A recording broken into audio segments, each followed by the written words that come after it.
বড় বোনের ভাসুর বাবা মাকে সহ বিয়ের প্রস্তাব নিয়ে এসেছে ভেবেই কেন যেন অদ্ভুত লাগতেছে। লোকটার বয়স 28 কি 29, অনেকটা গম্ভীর টাইপের। আমার সাথে কখনো কোনো কথা হয়নি, তাই এইভাবে বিয়ের প্রপোজালটা আমি ঠিক মানতে পারছি না। আমি ঝুমুর, সবাই ঝুমু বলেই ডাকে। আমি এবার অনার্স প্রথম বর্ষের ছাত্রী। আমার বড় বোন রজনী, বিয়ে হয়েছে 1 বছর হতে চলল।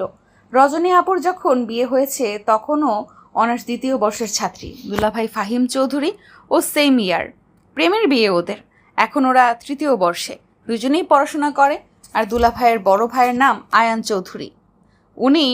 ওনার বাবা রাজন চৌধুরী, চৌধুরী গ্রুপ অফ ইন্ডাস্ট্রিজের মালিক। আপুর শ্বশুর আর আয়ান ভাই সব কিছু দেখাশোনা করে। আর কোনো ছেলে মেয়ে নেই।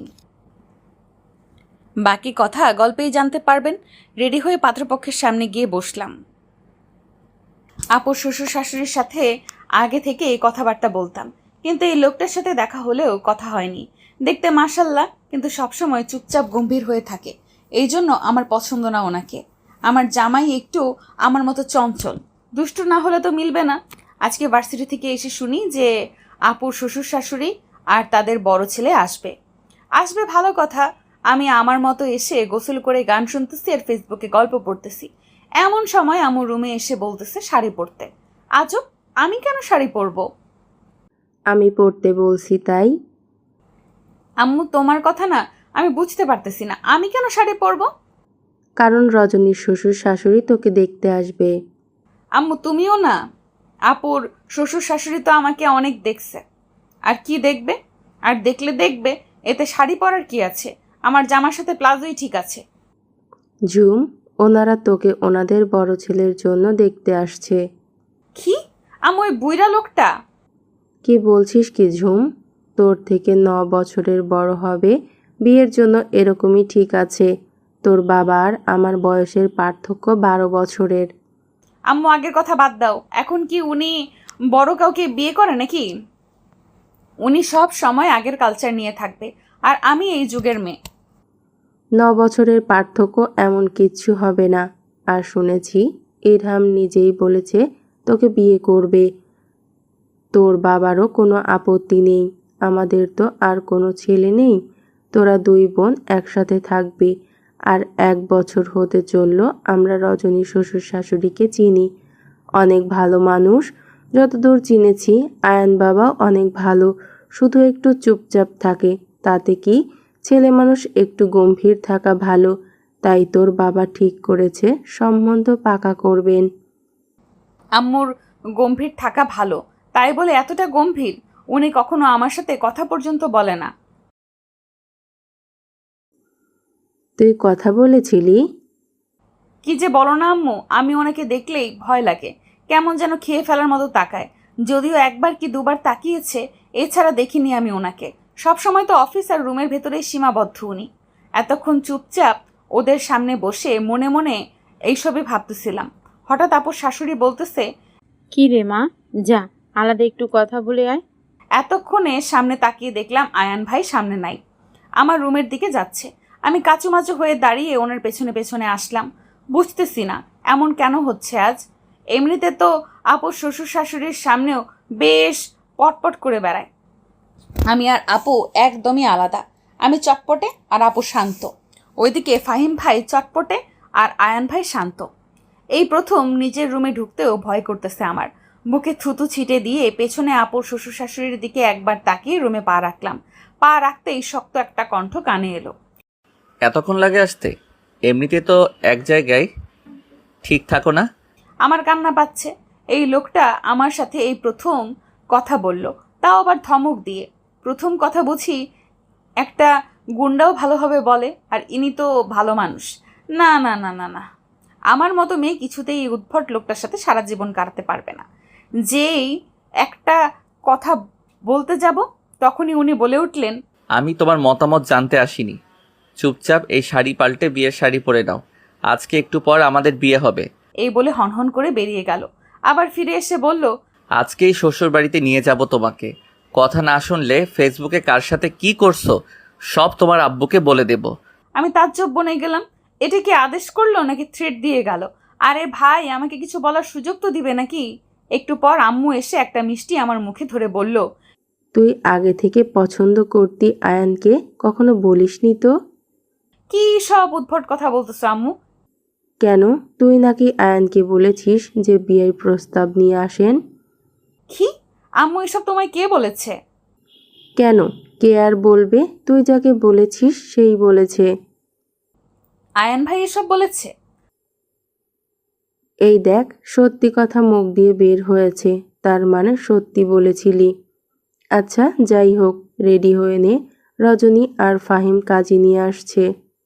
বলে আম্মুও বেরিয়ে গেল। আম্মু আম্মু এই যা, চলে গেল। আরে কথাটা তো শুনবা। আমি কখন ওনাকে বললাম আমি বিয়ে করব ওনাকে? আর আমি ফেসবুকে কার সাথে কি করেছি? শুধু তো একটা ছেলেকে দুলাভাই বানিয়ে। ওফ শিট! এই কথাটা উনি জানলো কিভাবে? আসলে হয়েছে কি, কিছুদিন থেকে একটা ছেলে সবসময় হাই হ্যালো দিত আর খোঁজ খবর নিত। প্রথমে পাত্তা না দিলেও এক সময় আমিও কথা বলতাম। কথা বলতে বলতে দুলাভাই বানিয়েছি। তারপর আরেকটা আইডি দিয়ে নিজেই কথা বলছি। আর আইডির পাসওয়ার্ড আমার বান্ধবীর কাছেও আছে, ওরাও কথা বলতো। কিন্তু আমি তো সব এমনি ফাজলামি করেছি। কিন্তু এই লোকটা কিভাবে জানলো এসব? আল্লাহ, এইবারের মতো বাঁচায় দাও। আর জীবনেও ফেসবুক চালাবো না, চালালেও কারোর সাথে কথা বলবো না। মনে মনে আল্লাহকে ডাকছি। এই সময় আপু রুমে আসে। এই ঝুম, তুই এখনো রেডি হসনি? আমি আপুর পা জড়িয়ে ধরে বললাম, আপু, ও আপুরে, আমি ওনাকে বিয়ে করব না রে। তুই দেখিস না উনি কেমন, জেনে বুঝে আমাকে নদীতে ফালাইয়া দিচ্ছিস কেন? তোর জামাই কত ভালো, আর আমাকে কি গোমরা মুখোটার মাথায় চাপিয়ে দিচ্ছিস? আমার জামাই তোর হলে বুঝতি, সারাক্ষণ জ্বালায় আমাকে। জামাইরে একটু গম্ভীর হলে ভালো, বুঝলি তো? আর আয়ান ভাইয়া অনেক ভালো, জানিস, আমাকে ছোট বোনের মতো ভালোবাসে। আর উনি আমাকে সেদিন ডেকে বলতেছে। রজনী, একটু কথা ছিল। জি ভাইয়া বলুন। তোমার বোন ঝুমুর এবার অনার্স ফার্স্ট ইয়ার, তাই না? হ্যাঁ ভাইয়া, কোনো কিছু হয়েছে? ও কি কিছু করেছে? না না, তেমন কিছু না। আমি বিয়ে করব ওকে। তোমার বাবা মায়ের সাথে কথা বলো। বিশ্বাস কর, ওনার কথায় আমি এত খুশি হয়েছি যে তোকে বলে বোঝাতে পারবো না। এবার ঝটপট রেডি হয়ে নে তো। আর জানিস তো, আয়ান ভাইয়া যখন বলেছে তোকে বিয়ে করবে, তখন করেই ছাড়বে। আপু প্লিজ, তোরা এইভাবে আমাকে জোর করতে পারিস না। কে? দেখ ঝুম, এবার কিন্তু বেশি বেশি হয়ে যাচ্ছে। আমরা তোকে মোটেও জোর করছি না। তুই নিজেও কিছুদিন আগে আমাকে বলেছিলি যে তোর আয়ান ভাইয়াকে ভালো লাগে, শুধু একটু গম্ভীর, কিন্তু মানিয়ে নেওয়া যাবে। বল, বলছিস কিনা? হ্যাঁ বলেছিলাম, কিন্তু সত্যি সত্যি বিয়ে করব বলিনি তো। বিয়ে আবার মিথ্যে মিথ্যে করে নাকি? অনেক নাটক করেছিস। আর না, চল রেডি করে দেই। আপু সাজিয়ে দিচ্ছে আর আমি বসে বসে ভাবছি, এই এত সুন্দর ছেলেটা আমার জামাই হবে। আপুর বিয়ের দিন প্রথম ওনাকে দেখে আমি সহ আমার বান্ধবী গোষ্ঠী ফিদা হয়ে গিয়েছিলাম। ওনার ফর্সা মুখে কালো চাপ দাড়ি, গোলাপি ঠোঁট আর গাম্ভীর্যতা দেখেই ওনার প্রেমে পড়ে গেছি। কিন্তু কখনো বলার সাহস পাইনি। ওনাকে দেখে ভয় লাগতো, আর অন্যদিকে উনি আমার বড় বোনের ভাসুর। আমার জন্য যদি আবার কোনো ঝামেলা হয়, এই ভয়ে কখনো বলা হয়নি। কিন্তু আজকে হঠাৎ এইসব একদম স্বপ্নের মতো লাগছে, সাথে একরাশ ভালো লাগা। ইস, এত কিউট জামাই হবে আমার, ভাবলেই নাগিন ডান্স দিতে ইচ্ছে করছে। কিন্তু নাচা যাবে না, এমন ভাব করতে হবে যেন আমার ইচ্ছের বিরুদ্ধে সব হচ্ছে। কারণ আমি বুদ্ধি হওয়ার বয়স থেকেই বলে আসছি আমার জামাই হবে একদম আমার কার্বন কপি। আর বয়সও সেম, কিন্তু এখন তেমন কিচ্ছু হচ্ছে না, তাই আমি মন খারাপের ভান করে থাকবো। আপুর কথায় ভাবনায় ছেদ পড়ল। বাহ জুম, তোকে এই শাড়িটা যা মানিয়েছে। আয়ান ভাইয়ার পছন্দ আছে বলতে হবে। আমার বোন কি কম সুন্দর নাকি? আপুর কথা শুনে লজ্জা লাগছে। হয়েছে, আর লজ্জা পেতে হবে না। আয়নায় তাকা। আয়নায় তাকালাম, লাল খয়েরি রঙের সাথে গোল্ডেন কালার, সাথে ম্যাচিং পাথরের জুয়েলারি আর ডিপ সাজ। আপু পারেও বটে, মনে হচ্ছে পার্লার থেকে সেজেছি। এর মধ্যে বাহির থেকে বেশ কয়েকবার ডাক পড়েছে, তাই আপু তাড়া দিল তাড়াতাড়ি বের হওয়ার জন্য। আপু দরজা খুলতেই হুড়মুড়িয়ে অনেকেই ঘরে ঢুকলো।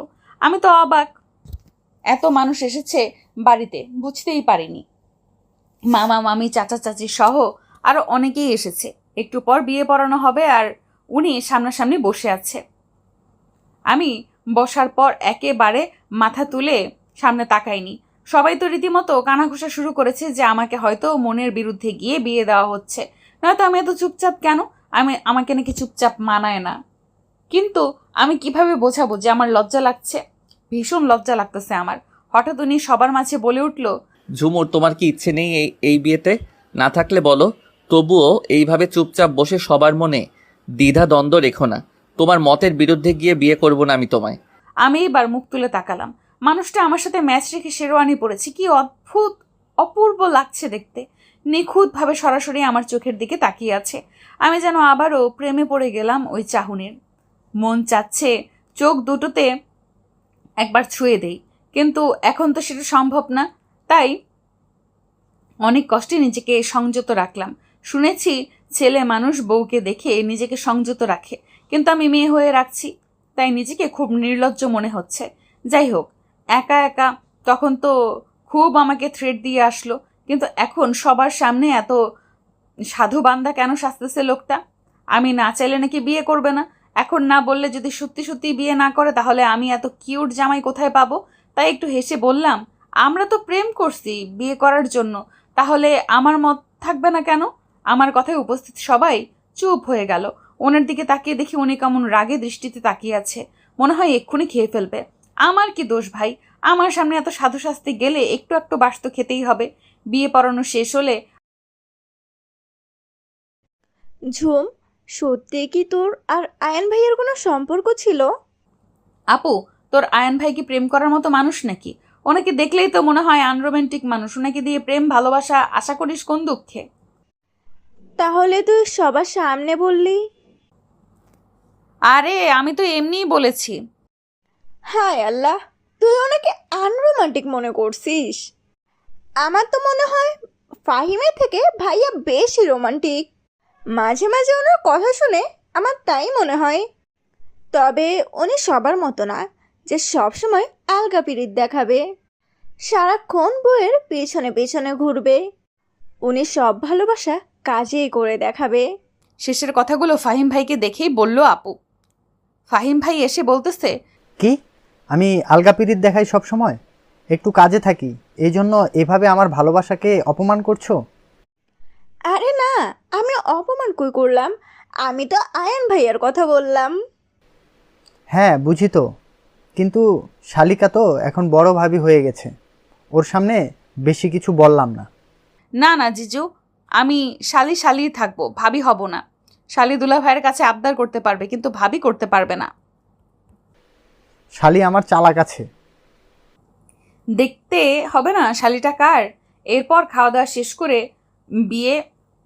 বিদায়ের পালা। আমি প্রথমে যেতে চাচ্ছিলাম না, কিন্তু ওনার একটা ধমক খেয়ে কথা বাড়াইনি। উনি আমার একটা হাত ধরে আছে। আমি অনেকবার খেয়াল করার চেষ্টা করছি, কিন্তু উনি ছাড়ছেই না। বারবার বলতেছে একটু ছাড়েন, দরকার আছে। না, উনি ছাড়ছেই না, উল্টো আমাকে ধমক দিয়ে বলে যে এত নড়াচড়া করে লাভ নাই, আমি ছাড়বো না। বাধ্য হয়ে বললাম, প্লিজ ছাড়েন, আমি বাথরুমে যাব। 5 মিনিট সময় দিলাম, এর মধ্যেই আসবা। এই বলে হাত ছাড়লো। আমি বললাম 5 মিনিট না ছাই, পাক্কা 30 মিনিট পর এসে দেখি আপু, দুলাভাই আর উনি সোফায় বসে আছে। মানুষজনও কমে গেছে, 11টা পার হয়েছে, সবাই হয়তো চলে গেছে। আমি যেতেই উনি উঠে আবার আমার হাত ধরে সবার সামনে থেকে বিদায় নিয়ে বের হয়ে আসলেন। কি আশ্চর্য, আমার বিয়ে হলো, বিদায় হলো, আমার কান্না পাচ্ছে না কেন? এত চেষ্টা করতেছি কান্না করার, তবুও হচ্ছে না। আমি হয়তো এমন একজন মেয়ে যার বিয়ে প্রেম করেও হয়নি, তবুও কান্না করিনি। যাই হোক, ওই রকমই চলে আসলাম শ্বশুরবাড়িতে। এই বাড়িতেও দেখি একদম ফাঁকা। এমনিতেও আশেপাশে কোনো বাড়ি নেই, 3তলা একটা বাড়ি, চারপাশে লাল নীল ঝাড়বাতি জ্বলছে। বাড়িটা যেন অপরূপ লাগতেছে। আমি গাড়ি থেকে নামতেই উনি আমার হাত ধরলো। ওইদিকে আপু আর ফাহিম ভাই, ওরা একটু সামনে এগোতেই মানুষটা এমন একটা কাণ্ড করে বসলো যে লজ্জায় পড়ে গেলাম। আপু আর ফাহিম ভাই সামনে এগোতেই উনি আমায় কোলে নিলেন। এই, আপনি কি করছেন? এত কথা বলো কেন? চুপচাপ থাকো, না হলে আরো লজ্জায় পড়তে হবে। ওনার কথা শুনে চুপ হয়ে গেলাম, নয়তো যদি সত্যি কিছু করে বসে। বুঝলাম না এই গোমড়ো মুখটাকে এত রোমান্টিক মনে হচ্ছে কেন। আপু পেছনে আমার দিকে তাকিয়ে একটা চোখ টিপ দিয়ে আগে আগে চলে গেল। সদর দরজায় আসতে না আসতেই কয়েকজন ছেলে মেয়ে এসে হাজির হলো। ওদের দাবি টাকা ছাড়া ঘরে ঢুকতে দিবে না। আপু আর ফাহিম ভাইও আছে সাথে। উনিও আমাকে কোল থেকে নামাচ্ছে না। কি একটা অবস্থা! ছেলে মেয়েগুলো ওনার মামাতো ফুপাতো ভাই বোন। আমি আগেও দেখেছিলাম এদের। উনি আমাকে বলল এক হাত দিয়ে যেন ওনার প্যান্টের পকেট থেকে মানিব্যাগটা বের করি। আমি হা করে ওনার মুখের দিকে তাকালাম। উনি চোখ রাঙিয়ে ফিসফিস করে বলল, তাড়াতাড়ি দাও, নয়তো ফেলে দেব। আমি আস্তে আস্তে ওনার পকেট খোঁজার চেষ্টা করছি। আসলে শেরওয়ানি পরা, তাই পকেট খুঁজে পাচ্ছি না। বেশ কিছুক্ষণ চেষ্টা করে মানিব্যাগ বের করলাম, তবুও লোকটা আমাকে নামিয়ে দিল না। তারপরে ওদেরকে টাকা দিয়ে আমাকে ভেতরে নিয়ে গেল। সোজা দোতলায় উঠে গেল। এর মধ্যে একবারও নামায়নি আমাকে। 3 তলা এখনো কমপ্লিট হয়নি, তাই নিচতলার দোতলায় সবাই থাকে। এক সাইডে আপু আর ফাহিম ভাইয়া, বিপরীত পার্শ্বে উনি থাকতো। আজ থেকে আমিও। উনি ওনার রুমে এসে নামিয়ে দিল। এ মা, লাইট জ্বালায় না কেন? এত অন্ধকার রুম। এই যে শুনছেন? বলেছ কিছু? আমাকে নামিয়ে দিয়ে কোথায় গেলেন? আমি তো আপনার রুমে কোথায় কি আছে কিচ্ছু জানি না। একটু লাইটটা জ্বালাবেন? অপেক্ষা করতে হবে। মানে? চুপচাপ থাকো একটু। বেশ কিছুক্ষণ চুপচাপ থাকার পর বিরক্ত লাগতেছে। অনেকটা বিরক্ত হয়েই বললাম, আরে ভাই, পাইছেনটা কি আপনি? কখন থেকে দাঁড়িয়ে আছি আমি। কি করবেন করেন। 12টা পার হয়েছে, ঘুমাবো আমি। বসতেও দিচ্ছেন না। পায়ে লাগে না বুঝি? এই সময় লাইট জ্বলে উঠল। আমি 2 হাত দিয়ে চোখ ধরলাম। অনেকক্ষণ অন্ধকারে থাকার পর আলো আসছে, তাই চোখে লাগছে। চোখ মেলে দেখি হালকা লাল নীল আলো জ্বলছে। ঘরের সমস্ত জিনিস চকচক করছে। মনে হচ্ছে সব নতুন। সম্ভবত এগুলোই লাগাচ্ছিলেন উনি। আর বিছানাটা পুরোটাই ফুল দিয়ে সাজানো। আপু আর ফাহিম ভাইয়া যাওয়ার আগে সাজিয়ে দিয়ে গেছে। আমার সামনে লম্বা চওড়া উনি প্যাকেটে হাত দিয়ে আমার দিকে তাকিয়ে আছে। ফ্যানের বাতাসে ওনার চুলগুলো হালকা উঠছে। আবারও মনে যাচ্ছে ওনার মাথায় একবার হাত দেই, আর মনকে বাধা দিলাম না। ডান হাতটা ওনার মাথায় দিয়ে চুলগুলো বুলিয়ে দিলাম। উনি চোখটা বন্ধ করে ফেললেন। আমি ভয়ে ভয়ে হাত সরিয়ে নিলাম। উনি চোখ মেলে তাকালেন। আমি মাথা নিচু করে দাঁড়িয়ে আছি। উনি খুব নম্রভাবে ডাকলেন আমায়। ঝুমুর। আমি মাথা তুলে তাকালাম ওনার মুখের দিকে। ঝুমুর, আমি তোমাকে কয়েকটা কথা বলি, মন দিয়ে শুনবা। আমি মাথা নাড়লাম, মানে শুনবো। তুমি আমাকে চেনো আমি কেমন, আর আমি আজকেই তোমাকে কেন বিয়ে করলাম এটা জানতে পারবে এক সময়। আমি জানি তুমিও আমাকে পছন্দ করো। এটা না বুঝলে বিয়ে করতাম না আমি তোমায়। তুমি এতদিন বাবার বাড়ির মেয়ে ছিলে, তাই তোমার চঞ্চলতা শোভা পেয়েছে। কিন্তু এখন একদম ওরকম করা যাবে না। তোমাকে গম্ভীর হতে হবে, বউদের যেমন মানায়। ওনার এই কথাটা আমার ঠিক পছন্দ হলো না। সবাইকে কেন গম্ভীর হতে হবে? আমার তো নিজের ইচ্ছে বলে কিছু একটা আছে। আমি এখানে চুপচাপ বসে থাকতে পারি না। সিরিয়াস মোমেন্টে হাসি আটকাতে পারি না। এসব না করলে আমার কেমন যেন দম বন্ধ লাগে। বিরক্তি মাখা মুখ নিয়ে ওনার কথাগুলো শুনলাম। উনি বলল, এখন ফ্রেশ হয়ে আসো। আমি অনেকক্ষণ সময় নিয়ে ফ্রেশ হয়ে আসলাম। এসে দেখি উনিও চেঞ্জ করে নিয়েছে। হয়তো বাথরুমে গিয়েছিল, হয়তো অন্য বাথরুমে গিয়েছিল। তারপর একসাথে 2 রাকাত নামাজ পড়ে নিলাম। এরপর উনি একটা নেকলেস বের করে আমার সামনে ধরলো। তারপর কিছু না বলে আমার গলায় পরিয়ে দিল। ওনার স্পর্শে অজানা ভালো লাগা কাজ করছিল। একদম কোনো ভয় লাগতেছিল না। মনে হচ্ছিল এ স্পর্শে কোনো পাপ নেই, নেই কারো কথার ভয়। একদম হালাল সম্পর্ক। আর হালাল জিনিস সবারই ভালো লাগে। ওনাকে জড়িয়ে ধরার খুব ইচ্ছে হচ্ছিল, কিন্তু সাহস হলো না। যদি ভাবে যে কেমন মেয়ে একটু ধৈর্য ধরতে পারে না, তাই জড়িয়ে ধরলাম না। উনি এক হাত দিয়ে চুলগুলো ছেড়ে দিল, তারপর আমাকে ওনার দিকে ঘুরিয়ে দিল। আমার চোখের দিকে তাকিয়ে বলল, তুমি ছোট নেই ঝুমুর, সব কিছু বুঝতে পারো তুমি। আমি জানি আমি চাইলে তুমি বাধা দিতে পারবে না, কিন্তু আমি চাচ্ছি না এইভাবে হঠাৎ করে তোমার ইচ্ছের বিরুদ্ধে কিছু করতে। আমাদের একসাথে পথ চলা আজ থেকে শুরু। আমরা জীবনের শেষ দিন পর্যন্ত একসাথে থাকব, তাই তাড়াহুড়ো করে কষ্ট দিব না তোমায়। সময় নাও তুমি। তোমার যখন মনে হবে স্বামী হিসেবে পারফেক্ট আমি, সেদিনই কাছে আসবে। আমি আমার সবটা দিয়ে ভালোবাসবো তোমায়। কোনো ছেলে মানুষ বিয়ে করে বউকে ছাড়া থাকতে পারে না, আমিও পারবো না, কষ্ট হবে। তাই সময় একটু কম করে নিও। বলে মুচকি হেসে বিছানার একপাশে শুয়ে পড়ল। ইস, এত নির্লজ্জ এই লোকটা কিভাবে গড়গড় করে সবকিছু বলে দিল। ছি, লজ্জায় আমার মাথা কাটা যায়। ধুর, কি সব ভাবি আমি। আমি ওনার বউ, আমাকে বলবে না তো কাকে বলবে? আর এত সুন্দর একটা মানুষের বউ হওয়া ভাগ্যের ব্যাপার। তারপর আমিও চুপি চুপি ওনার পাশে গিয়ে শুয়ে পড়লাম। এপাশ ওপাশ করতে করতে রাত কেটে গেল। এমনিতেই আমি সবসময় নড়াচড়া করি বেশি, তার উপর আজকে বিছানায় একটা ছেলে মানুষ। ঘুম আর হলো না আজকে। ফজরের আজান কানে আসতেই উঠে পড়লাম। অজু করে বের হতেই দেখি উনিও উঠে পড়েছে। নামাজ পড়ে নিচে গেলাম। এর আগেও যেহেতু এই বাড়িতে এসেছি তাই সব কিছুই চেনা আছে। নিচে গিয়ে আসতে আসতে সদর দরজা খুলে বাহিরে বের হলাম। বাড়িটার সামনেটা পুরোটাই ফাঁকা। ছোট ছোট আম, লিচু গাছ, পেয়ারা গাছ, আরও বিভিন্ন রকমের ফুলের গাছ, ফলের গাছ, তবে সব সারিবদ্ধ আর ফাঁকা ফাঁকা করে গাড়া। এই জন্যই আরও বেশি ভালো লাগে। আমি আগে এই বাড়িতে আসলেও এত সকালে উঠে বাহিরে আসিনি। গাছগুলোতে পাখির কিচিরমিচির শব্দ আর সকালে শুভ্র বাতাস গায়ে লাগতেই যেন মনটাও ফুরফুরে হয়ে গেল। ঝুম এদিক ওদিক ঘুরে বেড়াচ্ছে আর ওপর থেকে একজোড়া চোখ ওর দিকে তাকিয়ে ভাবছে, মেয়েটা কি একটু চুপচাপ থাকতে পারে না? কালকে এত করে বোঝালাম নতুন বউ বউয়ের মতো থাকতে, তা না, সকালে উঠে ধেই ধেই করে বাহিরে গেছে। আর কয়দিন যত খুশি নেচে বেড়াও, এরপর থেকে তোমাকে বন্দি করে রাখবো। চাইলেও যখন তখন ইচ্ছে মতো ঘুরতে পারবা না মিসেস আয়ান চৌধুরী। যার জন্য তোমাকে বিয়ে করছি সেটা তো পূরণ করতেই হবে, কারণ আয়ান চৌধুরীর প্রয়োজন ছিল তোমাকে, বড্ড বেশি প্রয়োজন ছিল। এসব ভাবতে ভাবতে দেখে ঝুমকে কোথাও দেখা যাচ্ছে না। আয়ান দ্রুত নিচে নেমে আসে। ঝুমুর মাত্রই ভেতরে আসছে। তখন আয়ান নিচে নামে, দেখে ঝুমুর কিচেনের দিকে যাচ্ছে। ঝুমুরকে দেখে এক কাপ কফি চেয়ে আগের দিনের খবরের কাগজটা পড়া শুরু করে। ঝুমুর আয়ানকে কফি দিয়ে সবার জন্য নাস্তা বানায়। কাল ঘুমাতে দেরি হওয়ায় সবার একটু দেরিতেই ঘুম ভাঙে। রজনী এসে দেখে ঝুমুর নাস্তা বানানো প্রায় শেষ।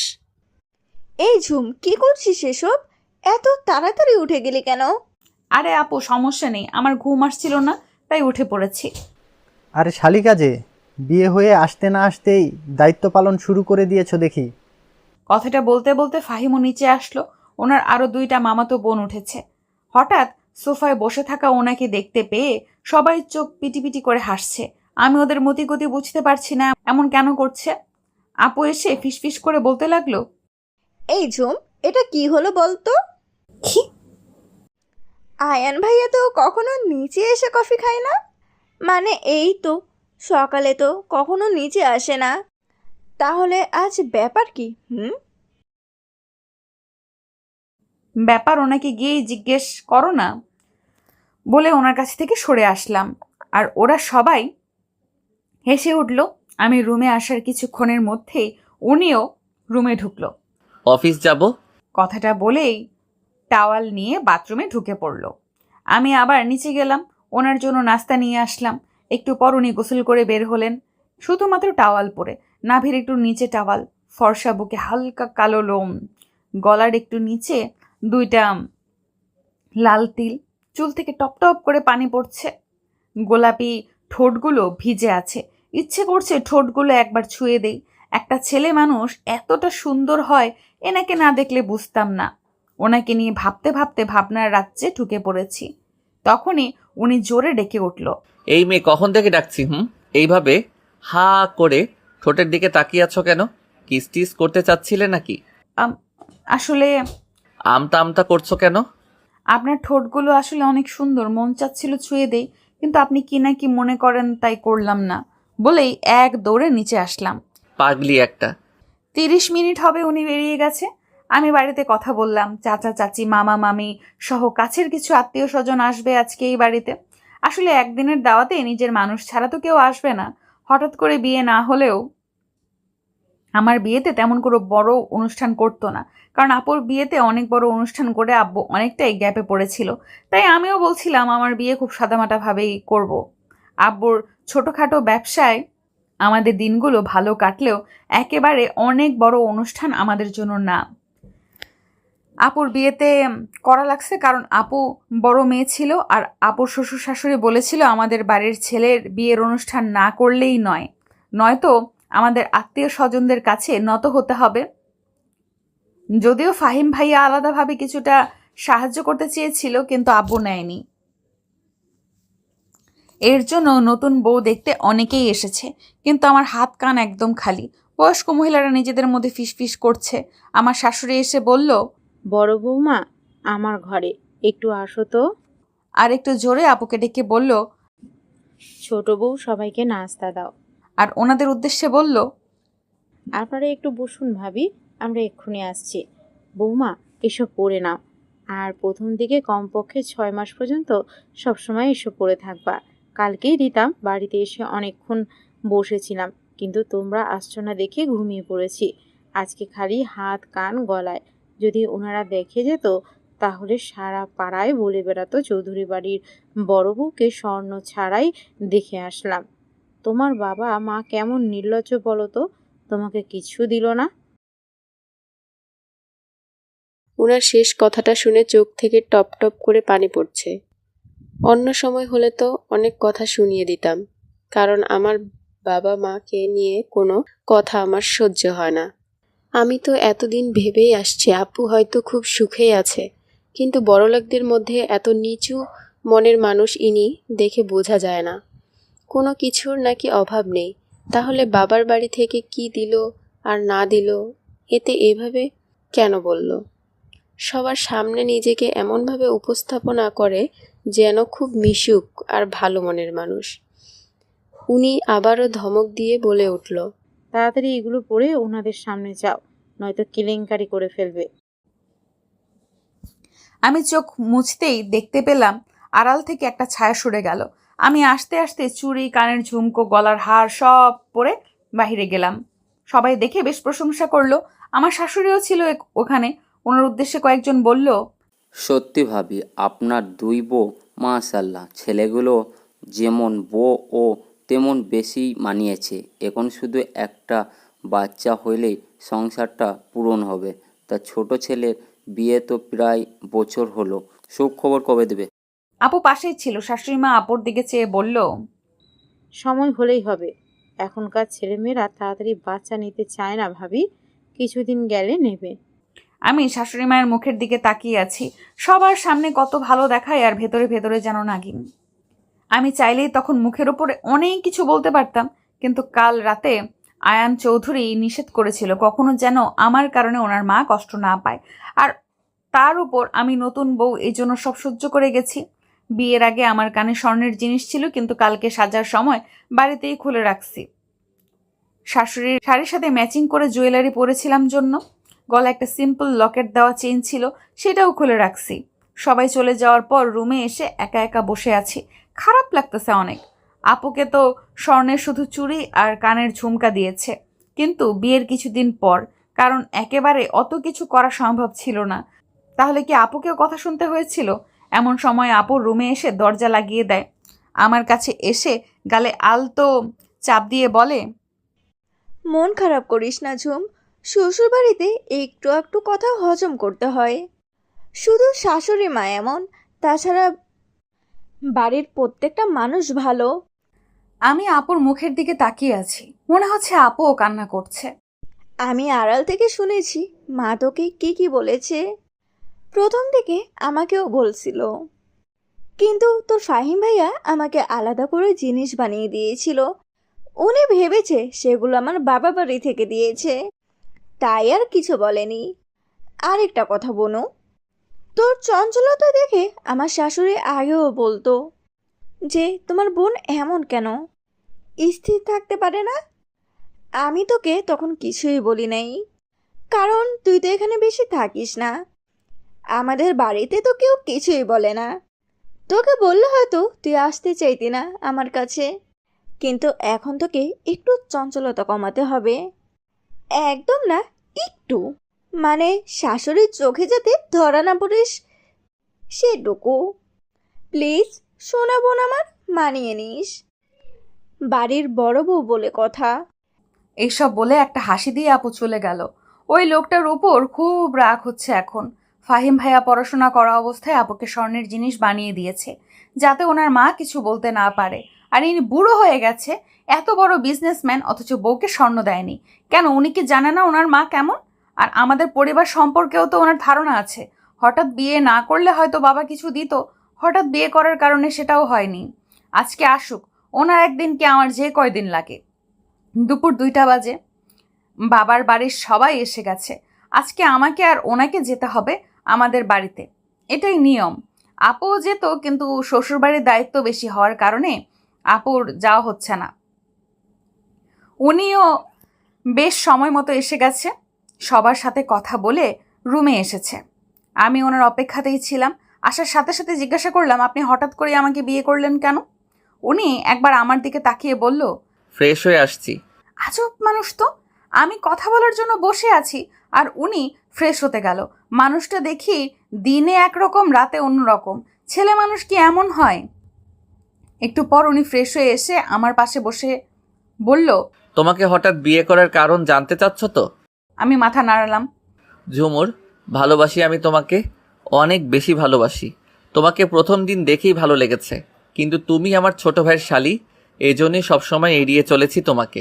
কিন্তু আমি যখন থেকে বুঝতে পারছি যে তুমিও দুর্বল আমার প্রতি, তখন থেকে আমি আর দূরে থাকতে পারছি না। তোমাকে লুকিয়ে দেখা, তোমাকে ফলো করা, তুমি কখন কোথায় যাচ্ছ, কি করতেছো, সব কিছুর ওপর নজর রাখা যেন আমার দায়িত্ব হয়ে গেছে। হঠাৎ একদিন মনে হলো ফেসবুকে নক দিয়ে কথা বলি। নক দিলাম, কিন্তু তুমি প্রথমে পাত্তাই দিলা না। কাউকে ভালোবাসলে তার সাথে কথা বলার জন্য নত হতেও লজ্জা লাগে না, কথাটা আগে মানতাম না। সবসময় বলতাম যে আয়ান চৌধুরী কখনো কারোর কাছে নত হবে না, কিন্তু আমি নিজেই কথাটা ভুল প্রমাণ করে বারবার SMS দিতাম তোমাকে। শেষে তুমি কথাও বললে, কিন্তু দুলাভাই বানিয়ে। আমি হা করে ওনার মুখের দিকে তাকিয়ে আছি। ওইটা তাহলে ইনিই ছিল? তারপর আবারও বলতে লাগলেন, তোমরা যে বান্ধবীরা মিলে কথা বলছিলে আমার সাথে, এটাও আমি বুঝতে পারছিলাম। কিভাবে বলি, একদিন আমি তোমার ভার্সিটির সামনেই গাড়িতে ছিলাম, তখন তোমার হাতে ফোন ছিল না, কিন্তু আমার সাথে কথা হচ্ছিল। তখনও বুঝেছি যে তুমি একা না, অন্য কেউ আমার সাথে কথা বলে। আয়ান চৌধুরীর সাথে মজা করেছো না, তাই আমিও হুট করে বিয়ে করে ফেললাম। আচ্ছা আপনি আপনার পরিচয় কেন দেননি? আমি পরিচয় দিতাম, কিন্তু কেন জানি খুব জানতে ইচ্ছে হলো, দেখি একটু ভার্চুয়াল জগতে তুমি কেমন, ফেসবুকে সবার সাথে কিভাবে কথা বলো, এর জন্য পরিচয় দেইনি। ও, আর হঠাৎ বিয়ে করার আর একটা কারণ হলো আমাকে অফিসের কাজে 15 দিনের জন্য আমেরিকা যেতে হবে। আর আপনার তো? আমার খুব ইচ্ছে আমেরিকা নিউ ইয়র্কে অবস্থিত নায়াগ্রা ফলস দেখার। জি হ্যাঁ, এটা দ্বিতীয় কারণ। অফিসের কাজে যাচ্ছি, তাই ফ্যামিলির কাউকে নিয়ে যাওয়া যেত না, কিন্তু আমার সাথে আমার বিয়ে যেতেই পারে, এই জন্যই আপনাকে খুব তাড়াতাড়ি বিয়ে করলাম।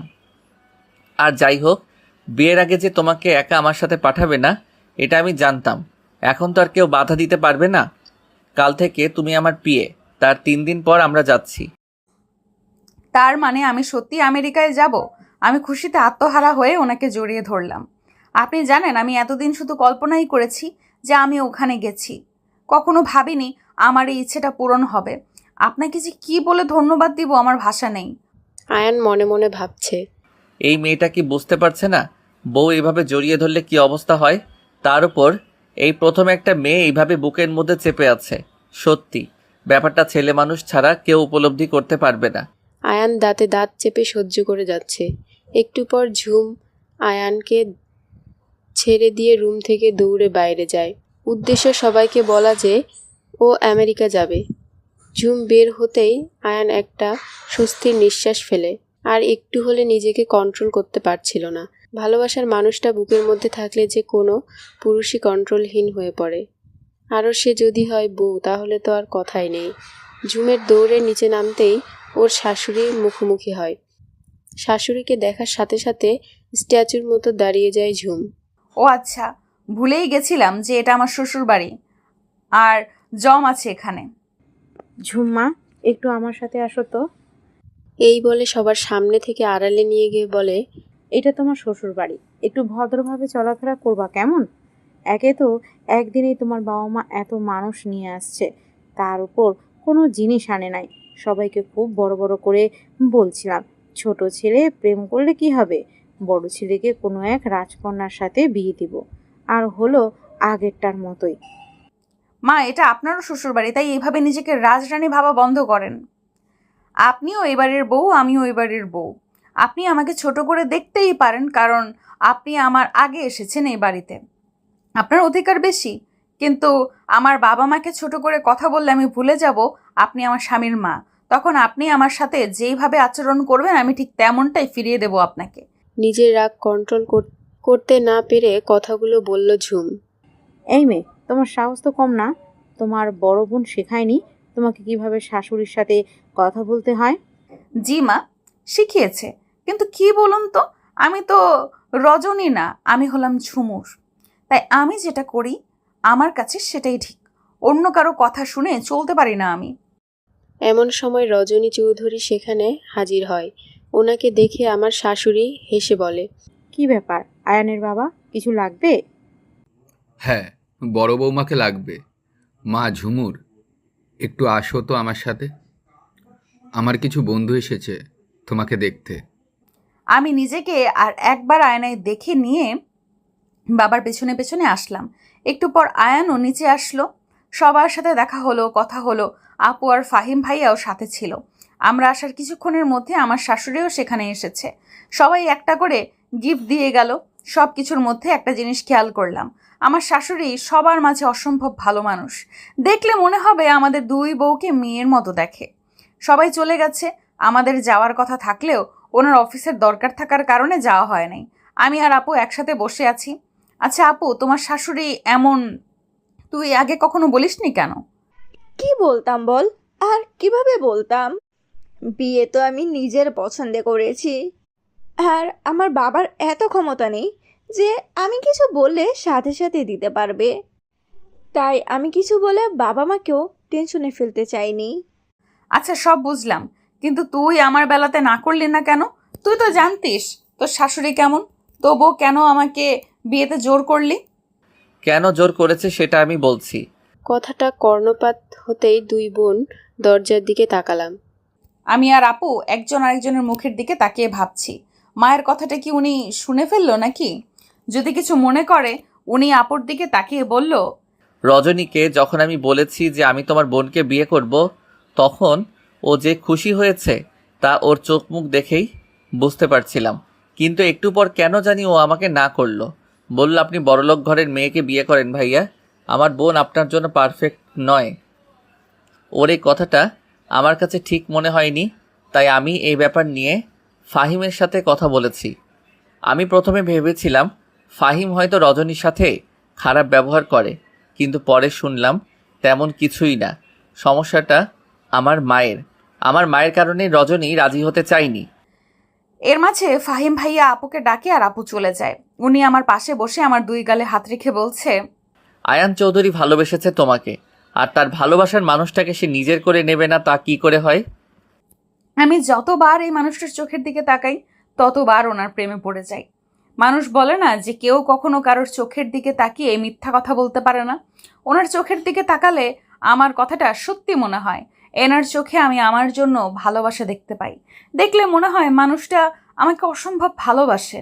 তারপর আবারও বলতে শুরু করলো, ঝুমুর, আমি আমার মা আর বাবাকে যখন বলেছি তোমাকে ওনার পছন্দ কিনা, তখন বাবার উত্তর ছিল কিছুটা এরকম, হ্যাঁ, মেয়েটা ভালো আছে, একটু চঞ্চল, বাড়িটা মাতিয়ে রাখতে পারবে। আর মা বলছে এমনিতে দেখতে ভালো, তবে চঞ্চলতা বাড়ির মেয়েদের শোভা পায়, বউদের না। আর একবারই দুই মেয়ে আসলে সংসারে আমাকে দাম দিবে না, নিজেরাই সব কিছু করবে।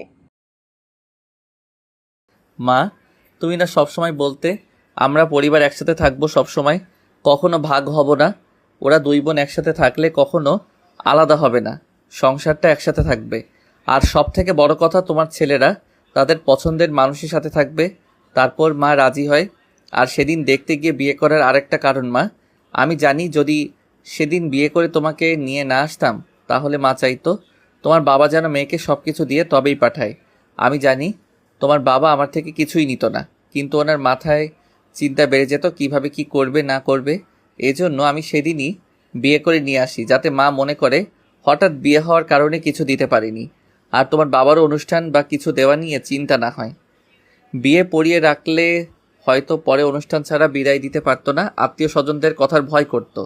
হঠাৎ হওয়াতে কেউ কিছু বলতে পারবে না। আমি মনে মনে ভাবলাম, তবুও তো আপনার মা কিছু বলা বাকি রাখেনি। যাই হোক, এটা আমাদের বউ শাশুড়ির ব্যাপার। শাশুড়ি আপনাকে কিছু না বললেও আমিও বলবো না। কি দরকার মা ছেলের মধ্যে ঝামেলা বাজানোর? ঝুমুর, কি ভাবছো? না, কিছু না। জানি ভাবতেছো যে ফাহিম বউকে কথা শোনার হাত থেকে বাঁচাতে পারলো, আমি কেন পারি না। আজকের পর থেকে মা তোমাকে কিছুই বলবে না ঝুমুর, শুধু তোমাকে না, তোমার অপুকেও বলবে না। আমি এতদিনও জানতাম না আমার মা এমন, এখন জানতে পারছি, তাই সেটা সমাধানের উপায়ও বের করেছি। উনি আমার মা, ওনাকে তো আমি কিছু বলতে পারি না, তাই তোমাকে বলছি, আমার মাকে কখনো কষ্ট দিও না। মা কিছু বললে সহ্য করে নিও, উনি অনেক কষ্ট করে এই সংসারটা সাজিয়েছে। আপনি কিভাবে বুঝলেন আপনার মা কিছু বলবে না? উনি হেসে বললেন, পরশুদিন সকালেই দেখতে পারবে। রাতের খাওয়া দাওয়া শেষ করে রুমে এসে বসে আছি। এই লোকটা এখনো আসছে না। ব্যালকনিতে দাঁড়িয়ে কারোর সাথে ট্যুরের ব্যাপারে কথা বলতেছে। আমি 2বার ডাকতে গিয়ে ঘুরে আসছি, ডাকতে পারি নাই। কেন জানি না খুব মন চাচ্ছে উনি একটু আমাকে কাছে টেনে নিক, কপালে একটা ভালোবাসার পরশ এঁকে দিক, আর তারপর জড়িয়ে ধরে ঘুমাক। আচ্ছা, উনি কি বুঝতে পারছে না কিছু? খুব ভাল লাগে না। অনেকক্ষণ পর উনি রুমে আসলো। আমি বিছানায় 2টো বালিশ উঁচু করে হেলান দিয়ে শুয়ে আছি। উনি এসে আমার সাথে কোনো কথা না বলে শুয়ে পড়লো। আজব তো, আমি জেগে আছি ওনার অপেক্ষায়, আর উনি আমাকে কিছু বললোই না। ঠিক আছে, না বলুক, না বললে নাই, আমিও কিছু বলবো না। মাঝখানে একটা কোল বালিশ রেখে শুয়ে পড়লাম। উনি যখন বুঝলোই না কিছু, তাহলে যেচে আর বোঝাতে পারবো না আমি। আমি জানি ঝুমুর তুমি কি চাচ্ছিলে, বুঝতে পারছি আমি, কিন্তু তুমি এখন পর্যন্ত একবারও বলনি তুমি আমায় ভালোবাসো। যেখানে আয়ান চৌধুরী নিজের মুখে তোমাকে বলেছে ভালোবাসার কথা, সেখানে তুমি এত চঞ্চল একটা মেয়ে হয়ে বলতে পারলে না? তুমি যেদিন নিজের মুখে স্বীকার করবে ভালোবাসার কথা, যেদিন বলবে আয়ান আমাকে একটু ভালোবাসেন, সেদিন তোমাকে কোনো আদর থেকে বঞ্চিত করব না মিসেস আয়ান। অনেকক্ষণ এপাশ ওপাশ করার পর ভালো লাগছে না, কেমন যেন লাগছে। ওনাকে খুব জড়িয়ে ধরতে ইচ্ছে করতেছে। আচ্ছা, উনি নিশ্চয়ই এখন ঘুমিয়ে পড়েছে, এখন তো জড়িয়ে ধরা যায়। আমি খুব সাবধানে মাঝখানের বালিশটা সরিয়ে ওনাকে এক হাত পেছন থেকে জড়িয়ে ধরলাম। ওনার গালে ছোট্ট করে একটা ঠোঁট ছোঁয়ালাম। সকালবেলা ঘুম থেকে উঠে দেখি উনি পাশে নেই। শাড়ি পরা ছিল, শাড়ি অনেকটা এলোমেলো হয়ে আছে। আমার ঘুমের মধ্যে নড়াচড়া করার অভ্যাস আছে। বিছানার এক পাশ থেকে অন্য পাশ পুরোটাই আমার লাগে, আর এই জন্যই শাড়ি ঠিক নেই। আজকে উঠতে একটু দেরি হয়েছে। নিচে গিয়ে দেখি আপু সবার নাস্তা রেডি করছে। আমি গিয়ে আপুকে একটু সাহায্য করলাম। দেখলাম উনিও নিচেই আছে। না, এভাবে থাকা সম্ভব না। একে তো রাতে জড়িয়ে ধরে পাগল করে দিচ্ছিল, আর সকালে দেখি শাড়ি ঠিক নেই। এই মেয়েটা সব উল্টাপাল্টা করে দিচ্ছে, কোনো কিছুতেই মন বসতেছে না, পাগল পাগল লাগতেছে। Control Ayaan, control. মনে মনে কথাগুলো ভাবছে আয়ান। কি রে ঝুম, সব কিছু ঠিকঠাক আছে? হ্যাঁ আপু, কেন, কিছু হয়েছে? না না, কি হবে, গোসল করিসনি যে, তাই বললাম। আপুর কথাটা শুনে ভীষণ লজ্জা লাগছে। এভাবে খেয়াল করছে বজ্জাত মেয়েটা। মানে বিয়ে করলে কি প্রতিদিন সকালেই গোসল করতে হবে নাকি? তাছাড়া আমাদের তো কিছুই হয়নি যে গোসল করতেই হবে। আমার লজ্জা পাওয়া দেখে আপু হেসে বলল, আরে আরে, এত লজ্জা পাচ্ছিস কেন? আমি তো এমনি বললাম। আচ্ছা বাদ দে, ভাইয়া কাল রাতে আর কি বলছিল রে? আসলে আমাকে উনি সেদিন বলেছিল যে তোমার বোনকে কখনো কষ্ট পেতে দেব না। আমি জানি উনি ওনার কথা রাখবে, আর এটাও বলেছে যে অন্য কোথাও বিয়ে হলে সেখানে সবাই ভালো থাকবে, কেউ কিছু বলবে না, এমন তো না। সেখানে দেখা গেল শাশুড়ি শ্বশুর ননদ সবাই খারাপ, তাহলে সেখানে কি করবে? তারপর ভেবে দেখলাম কথাটা ভুল বলেনি। আমাদের শাশুড়ি মা এমনিতে সব দিক দিয়ে ভালো, কিন্তু এই ব্যাপারটা নিয়ে যে এমন কেন করে বুঝি না। সারা দিন কেটে গেল, এর মধ্যে ওনার সাথে আর দেখা হয়নি। দুপুরে খাওয়ার আগে একবার কল দিয়ে বলেছে খেয়ে নিতে। সন্ধ্যা পেরিয়ে রাত হয়ে এলো, উনি এখনো নেই। একটা কল পর্যন্ত করলো না। আচ্ছা, উনি কি কোনো কারণে আমার উপর বিরক্ত, নাকি সত্যি সত্যি ব্যস্ত আছে? এসব ভাবতে ভাবতে না খেয়ে ঘুমিয়ে পড়লাম। ঘরে খাবার এনে রাখছিলাম যে উনি আসলে একসাথে খাবো। উনিও আসলো না, খাওয়াও হলো না। রাত 11:30 নাগাদ চোখে পানি ছিটা পেয়ে ঘুম ভাঙে। উঠে দেখি উনি লুঙ্গি আর গেঞ্জি পরে একটা গ্লাস হাতে নিয়ে হাসি মুখে দাঁড়িয়ে আছে। চুল থেকে পানি পড়ছে, মনে হচ্ছে মাত্র গোসল করে বেরিয়েছে। আমাকে জাগতে দেখে বলল, যাক, অবশেষে তোমার ঘুম ভাঙলো। কখন থেকে ডাকতেছি তোমায়। কেন জানি না খুব অভিমান চেপে ধরলো। চোখ দুটো ভিজে আসতেছে। কি হয়েছে, আমাকে ডাকতেছিলেন কেন? বারে, বউটা অভিমান করেছে, তা অভিমানের কারণ কি? আর আমার বউটা না খেয়ে ঘুমিয়ে যাবে, তা কি করে হতে দেই? কিসের অভিমান? কোনো অভিমান করিনি। উনি এক লোকমা ভাত আমার মুখের সামনে নিয়ে বলল, অভিমান করছো কিনা কথাতেই বুঝেছি। কাজের অনেক চাপ ছিল বউ, মাঝখানে আর 2 দিন সময়, তারপরের দিন আমাদের বেরোতে হবে। আর তোমার তো এখনো শপিং করাও হয়নি, আমারও কিছু কেনাকাটা করতে হবে। ওনার মুখে বউ ডাক শুনতে বেশ ভালো লাগছে। আর লজ্জাও। উনি দুপুরের পর থেকে একবারও কল করেননি কেন? আমি তো তোমার কলের অপেক্ষায় ছিলাম যে আমার বউটা কখন কল দিয়ে বলবে। এখনো ফিরছেন না কেন? ইস, ভুলে গেছি, আমিও তো কল দিতে পারতাম। আরও কিছুক্ষণ টুকটাক কথা বলে খাওয়া শেষ করে ঘুমিয়ে পড়লাম। সকালে ঘুম থেকে উঠতেই খুব জোরে হর্ন বাজতে শুনলাম। ব্যাপারটা দেখার জন্য ব্যালকনিতে গিয়ে দাঁড়ালাম। নিচে তাকিয়ে দেখি বড় বড় 2টা ট্রাক। কি নিয়ে আসছে দেখার জন্য নিচে গেলাম। এত কিছু দেখে অবাক না হয়ে পারলাম না। নিচে গিয়ে দেখি ট্রাক ভর্তি যত ধরনের ফার্নিচার আছে সব। শাশুড়ি মা হাসি মুখে দাঁড়িয়ে আছে। আমি নিচে যেতেই বলল, বৌমা, তোমাদের বাড়ি থেকে এত জিনিস দেবে বলনি তো? এমন সময় একটা ছেলে একটা ব্যাগ নিয়ে এসে শাশুড়ি মায়ের সামনে রাখলো। ব্যাগ খুলতে দেখি ভেতরে স্বর্ণের গহনা আপুর সহ। এইসব দেখে শাশুড়ি মার চোখ ছানা বড়া, সাথে আমি আর আপু অবাক হয়ে গেছি। আমরা জানি যে আমাদের মিথ্যে কথা বলা নিষেধ, কিন্তু যে মিথ্যে বললে কোনো দ্বন্দ্ব কমে যায় সেটুকু বলাই যাক। কাল আমি আমার বাবাকে বলেছিলাম, খালি হাতে মেয়ে দিছো কেন? মেয়েকে বিয়ে দিলে সাথে আরও কিছু দিতে হয়, জানো না? আমার এই কথাটা আয়ানের কান পর্যন্ত পৌঁছে গেছে। বাবা বাড়িতে গিয়ে লোন করে কিছু জিনিস কিনেছে, সাথে আয়ান বাকি সব কিছু দিয়েছে। কিন্তু শাশুড়ি মা জানে সব আমার বাবা দিয়েছে। এছাড়া বাকি সবাই সত্যিটা জানে। আয়ান নিজেই সব কিছু দিত, কিন্তু বাবা মানতে চায়নি, তাই নিজ সামর্থ্য অনুযায়ী যতটুকু সম্ভব দিয়েছে। সারাদিন এইগুলো গোছগাছ করতেই গেল। পুরনো জিনিস সরিয়ে সব নতুন জিনিস রাখা হলো। সন্ধ্যার আগে রুমে গেলাম। গিয়ে দেখি উনি বিছানায় বসে ল্যাপটপে কিছু একটা করছে। আমাকে রুমে ঢুকতে দেখে বলল, গোসল করে আসো, বাহিরে যাব। প্রায় 40 মিনিট পর বেরোলাম। দেখি উনি ল্যাপটপ রেখে ফোন চাপতেছে। আমি বেরোতেই আমার দিকে তাকালো। কালো শাড়ি, ভেজা চুল, সদ্য গোসল করা নারী। বউ দেখেই যেন নেশা ধরে যায়। ভেজা থাকার কারণে পুরো শরীর যেন চকচক করছে। এইভাবে দেখলে যে কোনো স্বামী পাগল হতে বাধ্য। আর কত পাগল করতে চাও ঝুমুর? এবার তো স্বীকার করো ভালোবাসো। আমার কাছে যেতেই উনি উঠে পেছন থেকে জড়িয়ে ধরল। আর কত সময় লাগবে তোমার? এই কথাটা শুনে কান পর্যন্ত গরম হয়ে গেল।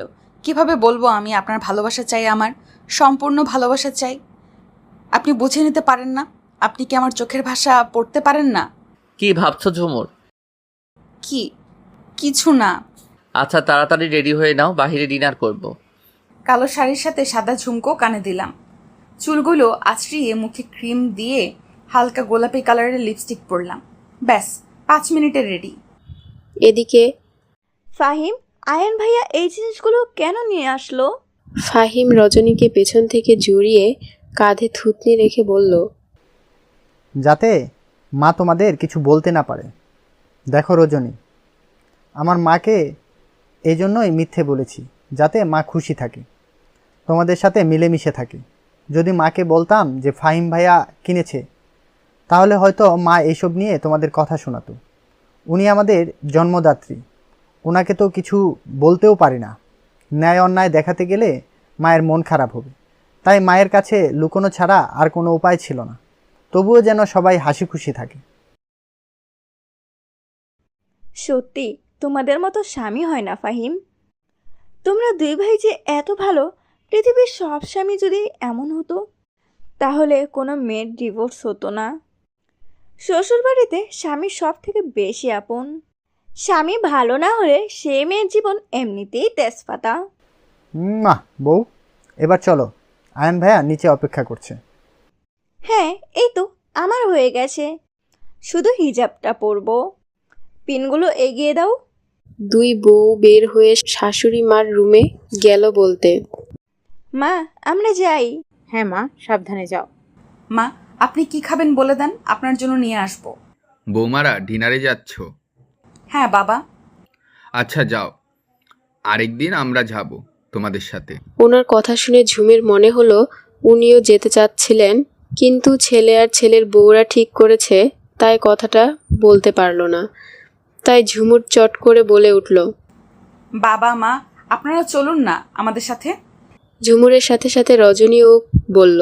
রজনী চৌধুরী প্রথমে ইতস্তত করলেও একটু পর রাজি হয়ে গেল। তারপর চারজনে রেডি হয়ে নিচে গেল। আয়ান আর ফাহিম ওদের সবাইকে দেখে অবাকের সাথে খুশিও হয়েছে।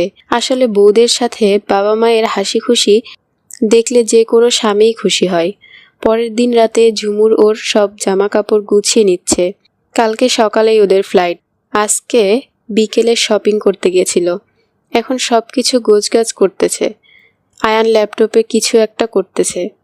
সকালে উঠে নাস্তা করে সবার থেকে বিদায় নিয়ে চলে গেল এয়ারপোর্টে। 10টায় উড়াল দিল আমেরিকার উদ্দেশ্যে। ঝুমুর আজকে খুব খুশি, এই প্রথম বিমানে ওঠা আর বাংলাদেশ বাদে বাইরে কোনো দেশে যাওয়া। এমনিতেই ঘোরাঘুরি খুব পছন্দ তার, ওপর বাইরের দেশে।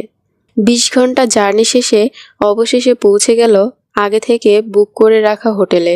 ঝুমুর তো খুবই ক্লান্ত, ও এসে গোসল করেই ঘুম। আয়ান এর আগেও 2বার এসেছিল আর সেই 2বার এই হোটেলেই ছিল, তাই এখানকার অনেক কিছুই চেনা। প্রথম 7 দিন আয়ান খুবই ব্যস্ততার সময় কাটালো। বিকেলে শুধু একটু সময় আশেপাশে ঘুরলেও দূরে যেতে পারে নাই। অনেক সময় রাতও জাগতে হয়েছে আয়ানকে। পরের 7 দিন অনেকটা ফ্রি। ঝুমুরের সাথে সেখানে যেতে ইচ্ছে সেখানেই গেছে। সর্বপ্রথম গেছে নায়াগ্রা জলপ্রপাত দেখতে। যদিও হোটেল থেকে অনেকটাই দূরে, কিন্তু তবুও আয়ান একবারের জন্য আপত্তি করে নাই। কালকে বাংলাদেশে আসবে, আজকে সবার জন্য শপিং করবে। এর মাঝে খবর পেল রজনীর মা হতে চলেছে। ঝুমুর তো মহা খুশি। শপিংয়ে গিয়ে সবার জন্য কেনাকাটা করলো, সাথে ছোট বাচ্চার অনেকগুলো জামা। ছেলেরও মেয়েরও, জানে না তো কি বাচ্চা হবে, তাই দুজনেরই কিনলো। এমনও ড্রেস আছে যেগুলো বাচ্চার বয়স 5 বছর হলেও পরা যাবে। পছন্দ হয়েছে, কিনেছে। অবশেষে 2 দিন পর বাংলাদেশে ফেরত আসলো। বাড়িতে এসে সবার প্রথম বোনকে জড়িয়ে ধরলো। ওর ইচ্ছা যেন একটা ছেলে হয়, কিন্তু এই বাড়ির সবার ইচ্ছে যেন একটা মেয়ে হয়, কারণ এই বাড়িতে মেয়ে সন্তান নেই। আয়ানও ফাহিমকে জড়িয়ে ধরে কংগ্রেস জানালো। ভাইয়া, তুমি কিন্তু বড় আব্বু হচ্ছ। তোর পর এই বাড়িতে একটা পিচ্চি আসতে চলেছে, যে সারাক্ষণ আমাদের বাড়িটা মাতিয়ে রাখবে। তারপর রজনীকে ডেকে বলল, ছেলে হোক বা মেয়ে, তোকে ডাক্তার বানাবো। এতে কি তোমার কোনো আপত্তি আছে? আমার কোনো আপত্তি নেই, আমারও এমনটাই ইচ্ছে ছিল। আচ্ছা ঠিক আছে, আমার তরফ থেকে তোমার একটা গিফট পাওনা থাকলো, সময় মতন পেয়ে যাবে। পাশ থেকে ফাহিম মাথা চুলকিয়ে মিনমিনিয়ে বলল, কষ্ট করলাম আবি, আর গিফট পাবে ও? এটা কেমন কথা? ফাহিম ভাইয়ার কথা শুনে আমি জোরে হেসে দিলাম, আর উনি চোখ রাঙিয়ে আমার দিকে একবার, ফাহিম ভাইয়ার দিকে একবার তাকিয়ে উপরে চলে গেল আর ফাহিম ভাইয়াকে বলল, তোর গিফটও পেয়ে যাবি। সময় চলছে আপন গতিতে। আমেরিকা থেকে আসা 1 মাস হয়ে গেছে। যে প্রজেক্টের জন্য আমেরিকা গিয়েছিল সেটাও পেয়ে গেছে। অফিসে প্রচুর কাজের চাপ। আমার শ্বশুরের বুকের ব্যথাটা বেড়েছে, তাই একদম বেড রেস্ট। শাশুড়ি এখন কোনো কিছুতে বাধা দেয় না। আমি বা অতটা দুষ্টুমি করি কই, প্রায় সব সময় একা একা থাকি। একা থাকলে আর কি বা দুষ্টুমি করব। আগে বাড়িতে আপুর সাথে করতাম, আম্মুর সাথে করতাম, নয়তো স্কুল কলেজে বান্ধবীদের সাথে করতাম। এর মধ্যে একদিন ভার্সিটি গিয়ে বান্ধবীদের সাথে দেখা করে আসছি। আপুর সারাক্ষণ মাথা ঘোরে, খাইতে পারে না, বমি হয়। এর জন্য আপু সারাক্ষণ শুয়ে থাকে, তাই আমিও একা একা ফোন চাপি, নয়তো বই পড়ি, আর খুব খারাপ লাগলে বাহির থেকে ঘুরে আসি, নয়তো ওনার সাথে ফোনে কথা বলি। উনি যতই ব্যস্ত থাকুক না কেন, আমি ফোন দিলে কখনোই আমাকে নিরাশ করে না, কথা বলবেই। ফাহিম ভাইয়া কয়েকদিন হলো অফিসে যায়। বাবা অফিসে না যাওয়ায় ওনাকে একা একাই সব সামলাতে হচ্ছিল, তাই ফাহিম ভাইয়া অফিসে যাওয়া শুরু করেছে। আগে না হয় দায়িত্ব নিতে ভয় পেত, কিন্তু এখন উনি বাবা হচ্ছে, তাই সন্তানের কথা ভেবে অফিসে যাওয়া শুরু করেছে। ওনার সাথে আমার খুব কম দেখা হচ্ছে। সকালে বেরিয়ে যায়, আসে রাতে, তবে ফোনে সারাক্ষণ খোঁজ নেয়, কখন খাবো, গোসল করব, কি করব না করব সব। আজকে ওনাকে তাড়াতাড়ি আসতে বলেছি, কারণ আজকে বিশেষ একটা দিন, আর আজকে আমার ওনার ভালোবাসা চাই, আর আমি যে ওনাকে ভালোবাসি এটাও বলতে চাই। আজকে ওনার জীবনের বিশেষ একটা দিন, এই দিনে পৃথিবীতে আসছে উনি। বিয়ের আগে যতটা অপরিচিত ছিল মানুষটা, বিয়ের পর তার থেকে বেশি চিনেছি ওনাকে। স্বামী স্ত্রীর বন্ধনটা পবিত্র। স্বামীর যখন ইচ্ছা স্ত্রীর কাছে আসতে পারে, যেখানে এই মানুষটা আমাকে অনেকটা সময় দিয়েছে নিজেকে গুছিয়ে নেওয়ার জন্য, আমি তাকে আর দূরে রাখতে চাই না। আমারও যে বড্ড ভালোবাসতে ইচ্ছে করে ওনাকে, যখন তখন জড়িয়ে ধরতে ইচ্ছে করে, ওনার কপালে চুমু দিতে ইচ্ছে করে, ওনার কাঁধে মাথা রেখে জ্যোৎস্না দেখতে ইচ্ছে করে। তাই আজ ওনার জন্মদিনটা একটু অন্যভাবে সেলিব্রেট করব। নিচতলার ড্রয়িং রুমটা সাজিয়ে নিলাম। অবশ্য আমার সাথে ফাহিম ভাইয়া আর আপুও ছিল। শাশুড়ি মা মাঝে মধ্যে একবার বলে যে বাড়ির বউদের একটু শান্তশিষ্ট মানায়, তবে আমাকে সরাসরি কিছু বলে না, তাই ওনার এসব কথা আমি গায়ে মাখি না। আমার মতে বাড়ির বউদের অত চুপচাপ মানায় না, নয়তো সবাই অহংকারী ভাবতে পারে। বাড়ির বউরা একটু চঞ্চল হবে, বাড়ির কাজ করবে, সবার সাথে মিলেমিশে চলবে, সেটাই ভালো। বাড়ি সাজানো হয়ে গেলে ওনার পছন্দ মতো সব রান্না করলাম। ওনার বাড়ি ফেরা পর্যন্ত অপেক্ষা করতে লাগলাম। সন্ধ্যা 7টার সময় ফোন করে বলল গাড়ি খারাপ হয়ে গেছে, ফিরতে দেরি হবে, আজকে তাড়াতাড়ি আসতে বলেছি, আর আজকেই গাড়িটা খারাপ হতে হলো। কি আর করার, অপেক্ষা করা ছাড়া উপায় নেই। সময় যেন কাটতেই চায় না। বেশ কিছুক্ষণ পর উনি এলেন। বাবা, মা, ফাহিম ভাইয়া, রজনী আপু সবাই রেডি। আমি গিয়ে দরজা খুলে দিলাম। কি ব্যাপার ঝুমুর, বাড়ি অন্ধকার কেন?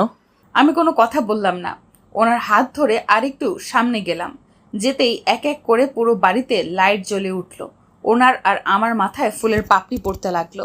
সবাই একসাথে বলে উঠল, হ্যাপি বার্থডে আয়ান চৌধুরী। উনি পুরো শকড। আগেও ওনার জন্মদিন পালন করা হয়েছে, তবে সে সময় অনেক আত্মীয় স্বজন ছিল, গান বাজনা ছিল। তারপর থেকে কিছু বছর উনি জন্মদিন পালন করেননি। ওনার এত আত্মীয় স্বজন, গান বাজনা, হই হুল্লোর পছন্দ না, তাই আমি সবটা শুনে কোনো আত্মীয়কে বলিনি। শুধু আমাদের পরিবারকে নিয়েই ওনার জন্মদিন পালন করতে চাইছি। উনি সবাইকে সাথে নিয়ে কেকটা কাটলেন। আমি ওনার জন্য একটা পাঞ্জাবি এনে রেখেছিলাম, যেহেতু আমার পরনের শাড়ি। হাত ভর্তি চুড়ি, কানের দুল, গলায় ওনার দেওয়া বাসরাতের নেকলেস সব পরেছি। উনি নিচের ওয়াশরুম থেকেই ফ্রেশ হয়ে আসলেন। তারপর সবার সাথে বসে খাওয়া দাওয়া করলেন। একটু পর উনি উপরে যেতে ধরলেই আমি ওনার পথ আটকে ধরলাম, কারণ এখন ওনাকে কিছুতেই রুমে যেতে দেওয়া যাবে না, নয়তো আমাকে নির্লজ্জের খাতায় নাম লেখাতে কেউ দ্বিধাবোধ করবে না। এই শুনুন না, মাথা নিচু করে বললাম। উনি আমার ঘাড়ে হাত রেখে বলল, বলো না। একটু ছাদে যাবেন? উনি হেসে বলল, একটু কি? এটা বলতে এত কিছু? আচ্ছা বলো তো, বিয়ের পর থেকে আমি তোমাকে কখনো ধমক দিছি? আমি মাথা নাড়ালাম, অর্থাৎ না। তাহলে আমাকে দেখে ভয় পাও কেন? না মানে আপনি অফিস থেকে আসলেন, সবাইকে সময় দিলেন, বিশ্রাম না নিয়ে এখন আমার সাথে ছাদে যাবেন, তাই ভাবলাম। স্বামীরা বউকে সময় দিতে কিপটামি করে না, আমি তো একদমই না।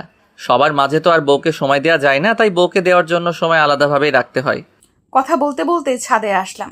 ছাদের মাঝখানে আগের থেকে ছোট্ট একটা টেবিল, ছোট্ট একটা কেক রাখা ছিল, পাশে একগুচ্ছ গোলাপ আর কয়েকটা মোমবাতি আর একটা ছুরি। আমি টেবিলের সামনে গিয়ে ওনাকে বললাম, এখন আমি যা যা করব আপনি বাধা দিবেন না। আমি জানি উনি আমাকে বাধা দেবে না, তবুও বলে রাখলাম। আমি একে একে সবগুলো মোমবাতি জ্বালিয়ে নিলাম।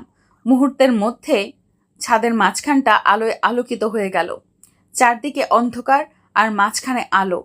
আলোর মাঝখানে লাভের ছোট্ট একটা চকলেট কেক।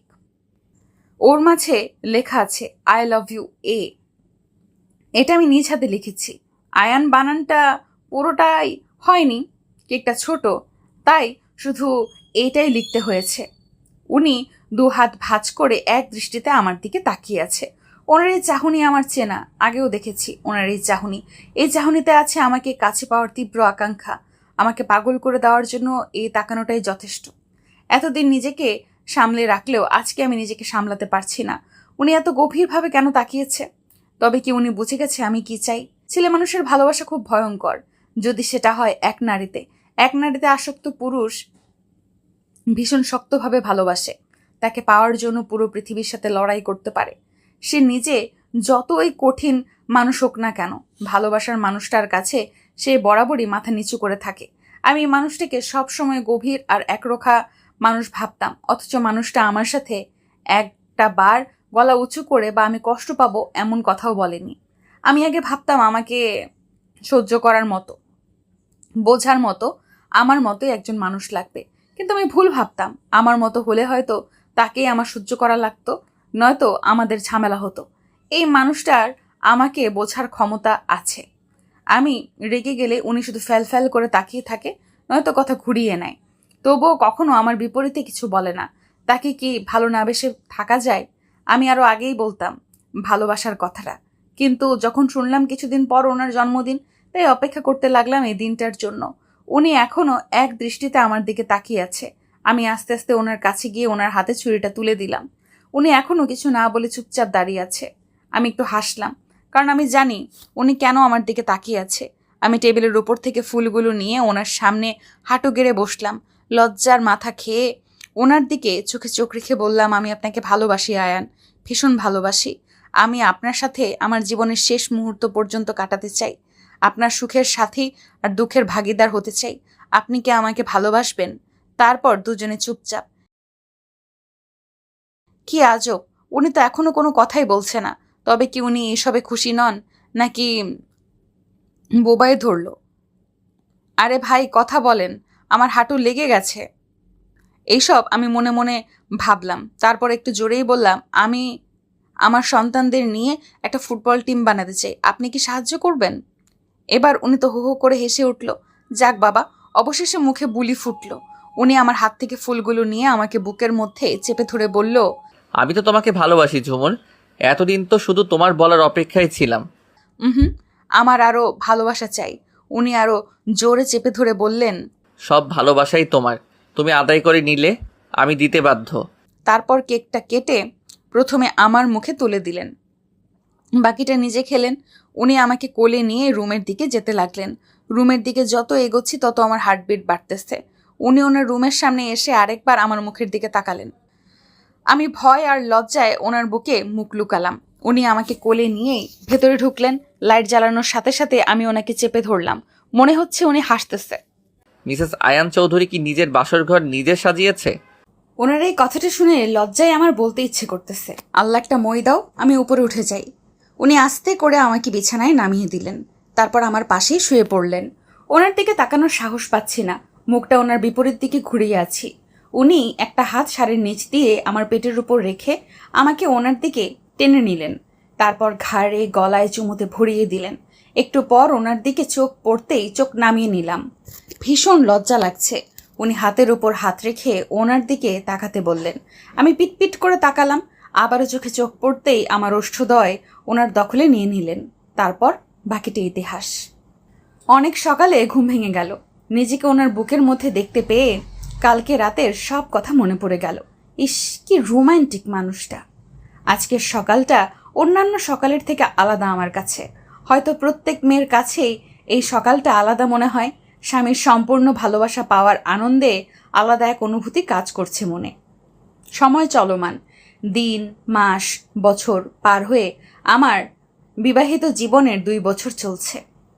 পুরো বাড়িটা লাল নীল ঝাড়বাতি দিয়ে সাজানো হয়েছে। বাড়িতে একটা ছোটোখাটো অনুষ্ঠান। আমি 7 মাসের অন্তঃসত্ত্বা। আমার বাবার বাড়ি থেকে সবাই চলে এসেছে। ডায়েরিটা বন্ধ করে রেখে রুম থেকে বের হলাম। উপরে ওঠানামা করতে পারি না, তাই নিচেই একটা রুমে থাকি। আমি বাইরে যেতেই রায়ান আর ফাইজা এসে খিলখিলিয়ে হেসে উঠল। রজনী আপু আর ফাহিম ভাইয়ার যমজ বাচ্চা রায়ান আর ফাইজা। যবে থেকে হাঁটতে শিখেছে তখন থেকে পুরো বাড়ি মাতিয়ে রাখে। দুই বাড়ির চোখের মনি এরা দুজন। হাসি কান্না মিলিয়েই মানুষের জীবন। তবু এই 2 বছর অনেক ভালো কেটেছে। ওনাকে ঠিক যতটা গম্ভীর আর একরোখা ভাবতাম, উনি একদমই অমন না। একটাই কি, উনি সব কিছু নিয়ম মতো চলে, কোনো কিছু বেশি বেশি পছন্দ করে না। এই 2 বছরে আমি অনেকবার রাগ করেছি মানুষটার সাথে, কিন্তু উনি কখনো আমাকে হার্ট করে কিছু বলে নাই। সারা দিনের ব্যস্ততা শেষ করে মাত্র এসে শুয়ে আছি। মিসেস আয়ান, জি বলুন। আমাদের বিয়ের 2 বছর হয়ে গেল, এখনো কি আপনিটা তুমি হবে না? আপনি বলার মাঝে একটা সম্মানীয় ভাব আছে। আপনি বললে ভেতর থেকে আপনার প্রতি একটা সম্মান কাজ করে। আমার সম্মান চাই না। তুমি বললে নিজ নিজ মনে হয়, আর আপনি বললে মনে হয় পরের কেউ। না, আপনিটাই বেশি ভালো। ঠিক আছে, তোমার যা ইচ্ছা ডেকো। আমাদের খুনসুটিময় সংসার দেখতে দেখতে আরও বেশ কিছুদিন কেটে গেল। ইদানিং কেন জানি খুব ভয় লাগে। আমার বাচ্চাটাকে ঠিকঠাক দুনিয়াতে আনতে পারবো কিনা, আমার বাচ্চা সুস্থ থাকবে কিনা, খুব চিন্তা হয়। ঝুমুর, কি করছো? আমার না পেটে খুব ব্যথা হচ্ছে। কি, কখন থেকে আমাকে ফোন দাওনি কেন? বেশিক্ষণ থেকে না, আমি ভাবতেছি ফোন দেব, কিন্তু তার আগেই উনি আসলেন। বাচ্চা হওয়ার সময় হয়ে গেছে। বাড়িতে চেষ্টা করে কোনো রিস্ক নিতে চায় না বলে আমাকে হাসপাতালে নিয়ে আসা হলো। আজকে কেন জানি খুব কষ্ট হচ্ছে, সবাইকে খুব বেশি আপন মনে হচ্ছে। অপারেশন থিয়েটারে ঢোকানোর আগে ওনার লাল চোখ দেখে বুঝেছি মানুষটার খুব কষ্ট হচ্ছে। কান্না আটকে রাখার কারণে চোখগুলো একদম লাল হয়ে গেছে। আমি ওনার দিকে তাকিয়ে একটু হাসলাম। মানুষটা চোখ বন্ধ করতেই চোখ থেকে 2 ফোঁটা জল গড়িয়ে পড়ল। আমি এই প্রথম ওনার চোখে পানি দেখলাম। আয়ান চৌধুরী আমার জন্য কান্না করছে, এটা দেখার পর আর কোনো সন্দেহ নেই যে মানুষটা আমাকে কতটা ভালোবাসে। আমাকে অজ্ঞান করানো হলো, তারপর আর কিছু মনে নেই। কে জানতো এই চোখ আর কখনো খুলতে পারবে না আমার বোনটা। বলেই রজনীর চশমাটা খুলে চোখ মুছল।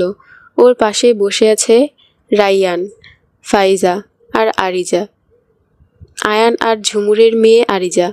ওরা চোখের পানি আটকে রাখতে পারছে না। আরিজার বয়স 16 বছর, অনেকটাই মায়ের মতো চঞ্চল। রজনী ওকে কখনো মায়ের অভাব বুঝতে দেয়নি, কিন্তু মায়ের অভাব যে মাসিকে দিয়ে পূরণ হয় না সেটা যার মা নেই সেই জানে। মায়ের গল্পও কম বেশি সবার মুখেই শোনে, কিন্তু এভাবে কখনো শোনেনি। হ্যাঁ, সেদিন অপারেশন থিয়েটারে ঢোকানোর পর কি হয়েছিল শুনুন। সিজারের পাশাপাশি সিস্টারেও সমস্যা ছিল ঝুমুরের। যদি সিজারের সময় ওই অপারেশনটা না করতো তাহলে কয়েকদিন পর আবার আলাদা করে অপারেশন করা লাগতো। তাই ডাক্তাররা একবারেই সিস্টের অপারেশন করে, কিন্তু অতিরিক্ত রক্তক্ষরণে ঝুমুরের শরীর একদম ফ্যাকাশে হয়ে যায়। অনেক খুঁজেও সে সময় ও নেগেটিভ রক্ত পাওয়া যায় না। আয়ান ভাইয়া এক হাসপাতাল থেকে অন্য হাসপাতালে দৌড়ে বেরিয়েছে, কিন্তু রক্তের জোগাড় করতে পারে না। অবশেষে রক্ত পেয়ে যায়, কিন্তু তখন আমার বোনটা এই দুনিয়াতে নেই। আয়ান ভাইয়া হাসি মুখে রক্ত নিয়ে এসে ডাক্তারের হাতে দিল আর বলল, এবার আমার ঝুমুর ঠিক হবে। ডাক্তার রক্তের প্যাকেট হাতে নিয়ে দাঁড়িয়ে থাকে। এ কোনো সাহস নেই, একটা মৃত মানুষকে কিভাবে রক্ত দিবে। সেদিন হাসপাতালের মানুষ 2বার অবাক হয়েছে। প্রথমবার ঝুমুর মারা গেছে শুনে 10 মিনিট আয়ান ভাইয়া চুপচাপ দাঁড়িয়েছিল, একটা কথাও বলেনি, 1 ফোঁটা চোখের পানিও পড়েনি। সবাই বলা বলি করছিল, এ কেমন মানুষ, বউ মারা গেছে শুনেও এত শক্ত হয়ে আছে। কিন্তু 10 মিনিট পর পুরো হাসপাতাল কেঁপে উঠেছে আয়ান ভাইয়ার কান্নায়। অসুস্থ মানুষগুলো চোখের পানি আটকে রাখতে পারেনি। সারা হাসপাতালে ঘুরে ঘুরে আমার বোনকে ভিক্ষে চেয়েছে। সবার কাছে পাগলের মতো গিয়ে আমার বোনকে ভিক্ষে চেয়েছে। সবার কাছে পাগলের মতো বলছে, আমার ঝুমুরকে এনে দাও। এনে দাও আমার বউটাকে। একটা মানুষ বউকে এতটা ভালোবাসতে পারে, আয়ান ভাইয়াকে না দেখলে কেউ বুঝতেই পারতো না। সেদিন আবার আয়ান ভাইয়া অনেকটা পাগল পাগল হয়ে যায়। সারাক্ষণ নিজেকে ঘরবন্দি করে রাখে, ঠিক মতো খায় না, ঠিক মতো ঘর থেকে বের হয় না, বের হলেও খুব প্রয়োজনে বের হয়। তোমাদের দাদু দিদা সহ সবাই অনেক চিন্তায় পড়ে যায়। আয়ান ভাইয়াকে আরেকবার বিয়ের কথা বলা হয়, কিন্তু সেদিন আবারও সবাইকে অবাক করে দিয়ে আয়ান ভাইয়া পাগলের মতো কান্না করতে থাকে। ঝুমুরের শেষ স্মৃতি আরিজাকে নিয়ে সারা জীবন কাটাতে পারবে, তবুও যেন কেউ কখনো তাকে বিয়ের কথা না বলে। তখন শাশুড়ি মা বলে ওঠে, নিজের মেয়েকে কখনো একদিনও কোলে নাওনি, আর বলতেছো তাকে নিয়ে সারা জীবন কাটাবে? কে বলেছে কোলে নেইনি? আমার মেয়েকে প্রতিদিন একবার হলেও কোলে নিয়ে আদর করি আমি, কিন্তু আমার ওকে কোলে নিলে ঝুমুরের কথা মনে পড়ে। আমার ঝুমুর আমাকে বলেছিল যে আপনি এত লম্বা আর বড় একটা মানুষ, আমাদের পিচ্চি বাচ্চাটাকে কোলে নিবেন কিভাবে? আমি আমার বাচ্চাকে কোলে নিব আর আপনি আমাকে নিবেন কেমন? তাই আমি আমার বাচ্চাকে কোলে নিলেও এক পা নড়াচড়া করতে পারি না। আমার ভয় হয় যদি আমার কারণে আমার মেয়েটার কিছু হয়। তারপর থেকে আয়ান ভাইয়া কিছুটা স্বাভাবিক হয়, আরিজাকে কোলে নেয়। আস্তে আস্তে অনেকটাই আগের মতো হয়ে যায়। আরিজাকে সবসময় উনি ঝুমুরের মতো চঞ্চলতা শেখায়, এজন্য নিজেও কখনো গম্ভীর হয়ে থাকে না। খালামণির মুখ থেকে মায়ের এসব কথা শোনার পর আরিজা দৌড়ে ওর বাবার ঘরে যায়। আয়ান বসে বসে ল্যাপটপে অফিসের কাজ করছিল। মেয়েকে আসতে দেখে ল্যাপটপ বন্ধ করে পাশে বসায়।